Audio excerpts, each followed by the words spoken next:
There were megatons of explosive claims in it, but how credible are they? Let's go to Vicky Ward, who's an investigative journalist, author of Vicky Ward Investigates on Substack. And Vicky's been following and investigating Jeffrey Epstein for decades. Okay, what do you make of Sarah Ransom and her major claims, including that Epstein had these sex tapes of Bill Clinton, Prince Andrew, Richard Branson, all having sex with a friend, and that he has video evidence of this? Well, so first of all, I met Sarah, actually. So how credible is she? Well, she has a commanding presence about her, and I will say, and when I talked to her about what the allegations in the Maxwell trial, I could feel the, what do you call it, terror, hatred, trauma. I could feel it coming out of her. And I think that one thing that's huge in the filings that came out today were the photographs that she provided in that litigation, the photographs of these really young girls on that island. To me, that was sort of the most incontrovertible evidence that I've really seen that something really insidious was going on and depraved and definitely not normal. Sarah did, after, Ghislaine Maxwell, after that trial, Sarah wrote a book that actually is incredibly well written about her life and experience. It's called Silenced No More. In her memoir, she doesn't make any mention of the allegations that we've just heard. And I think that that is very telling. Yeah. I know from having reported on this for so long, it's really a hard story to cover because you are dealing with victims and witnesses who at times have been terrified, have perhaps wanted insurance policies, particularly when, these allegations were made at a time when Ghislaine Maxwell and Jeffrey Epstein were riding high. Mm-hmm. And, justice had been perverted. And so I think, that is one of the reasons it has been hard to cover this. It's not straightforward.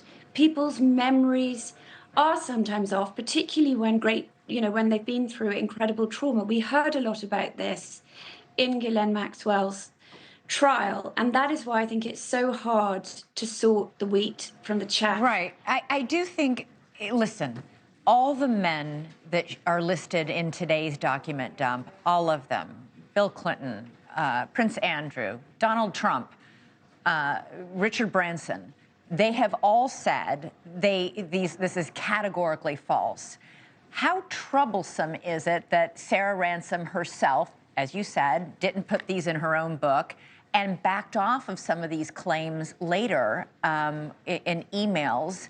And even Virginia Roberts has said, well, maybe I didn't see Alan Dershowitz after all. I might have been mistaken. In other words, these are explosive accusations, and it's not exactly how they're a little fuzzy on this. Do you see what I'm saying? They're not saying categorically this happened. Yes, this has been my same story from start to finish. Yes, I know what you're saying, but Ghislaine Maxwell's defense attorneys in her criminal trial made exactly the same point, that a lot of time when these victims were questioned initially by the FBI, they said things that then they had to unsay when they were in the courtroom in front of a jury. The point, Elizabeth, is that the pattern of behavior is has been repeated at this point by too many women. It's too similar, right, for there to be no kernel of truth. I'm not talking about the prominent names. We know that these are names in Jeffrey Epstein's orbit.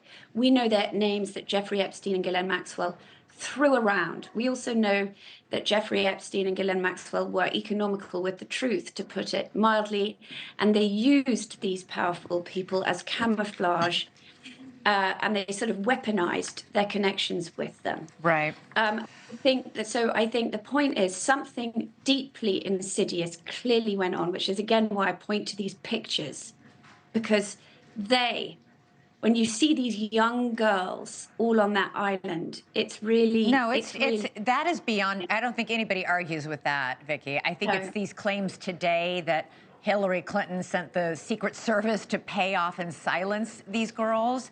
They're explosive claims that need to be investigated if true. And you know, that's why my first question is how can we believe her if she's changed her story? Well, this is a civil deposition. And again, you have to remember circumstances. At the time, this was a civil deposition. She had no reason to think that Jeffrey Epstein would be indicted. She had no reason to think Ghislaine Maxwell would be indicted. And she said she was trying to come up. She was frightened, and she believed people were following her. She'd flown all the way from Barcelona to give this deposition. She wanted an insurance policy. It sounds crazy. Yeah. But when people are afraid, they do extreme things. Thanks so much for watching. Go to joinnn.com to find NewsNation on your television provider. And don't forget to click the red subscribe button below to get more of NewsNation's fact-driven, unbiased coverage.